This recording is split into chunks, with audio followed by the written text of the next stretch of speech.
What's up, everyone? How are you doing tonight? Give it up for yourselves. Give it up for yourselves for being here.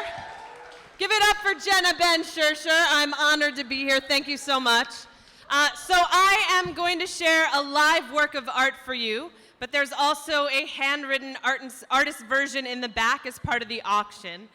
And so this is some spoken word, and again, it's an honor to be here.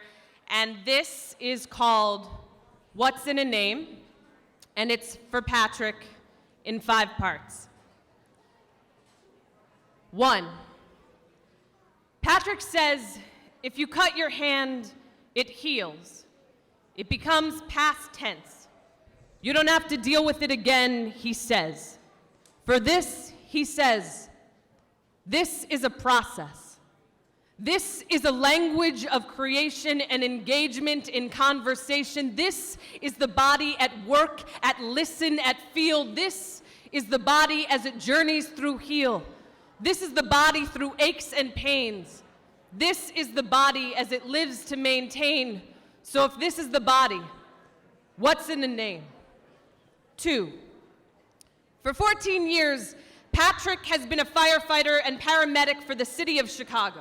At an early age, he embraced science, learned how the body morphs through stages of age, did theater in high school, got used to the stage, EMT, 5 degrees, 2 undergraduates in chemistry and biology, 3 masters in threat and response management, biology and public policy. Patrick's body, a vessel for knowledge and expertise. Patrick, the caregiver.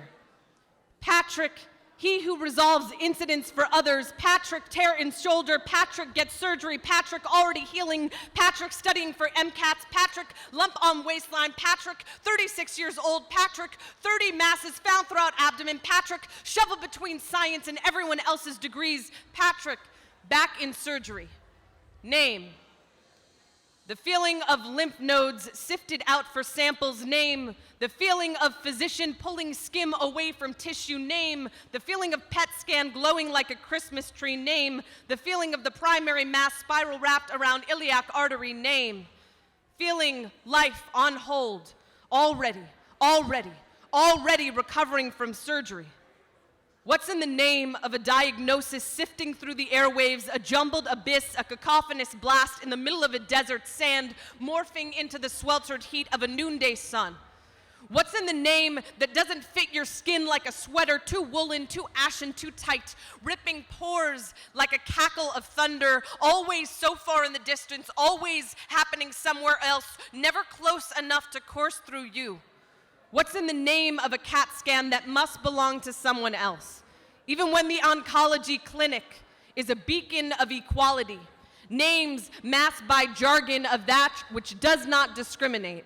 Name, the confluence of something too painful to simply be labeled irony. Name, the overwhelming choke of a transcendental cacophony. Name, life pausing. Name, 3 weeks sleeping in a shower. Name, nerves, pain shooting up the back, constantly on fire. Name, no fire hose big enough to extinguish that kind of bodily pain. So then, even then, what's in a name? Try numbers. 3. Try, according to the National Fire Protection Association, the estimated number of firefighters working in the United States is 1,100,048. Of that number, 335,950 are career firefighters and 812,150 are volunteers. Try, one's job as a career firefighter is never done. Try putting out a fire today and then having to return to put out another one tomorrow. Try, the second highest reason for firefighter response in 2011 was false alarms. Try, no false alarm. Try being overlooked. Try those diagnosed ages 30 to 40 are overlooked. Try 74 cases a year ages 30 to 40. Try people usually over 64. Try being lost. Try being science. Try being a statistic. Try being diagnosis code 200.60. Try 50-50. Try being older than your cancer type. Try 75% chance of being alive in 10 years. Try being in a vortex of paralyzing fear. 4.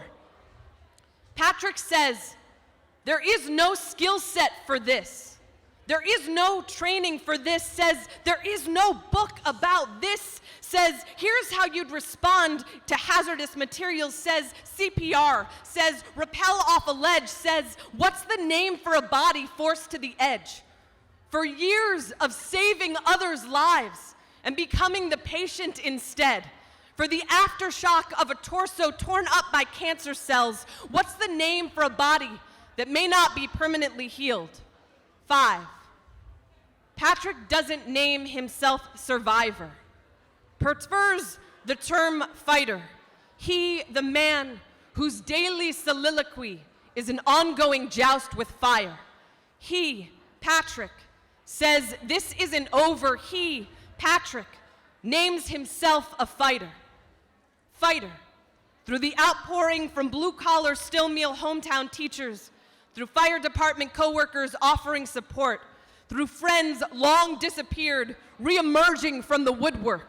Fighter through care packages, through movie tickets and music and television and video games. Fighter through 1970s and 80s Star Wars vintage commercial figurines. Fighter through mom and fiance alternating rounds of treatment. Fighter through both of them opening books and taking notes in sync. Fighter through letting go of the guilt as loved ones had to witness this brink. Patrick, now 2 years plus in remission, says life is no longer a video. It's a series of snapshots. Every frame, every single moment, every single experience important. Says he feels a responsibility. Says it's a loss of his experience if he doesn't share his story. Says he's promised to continue living, not dust to exist. Name his body triumphant, his fighting, his gift. Thank you.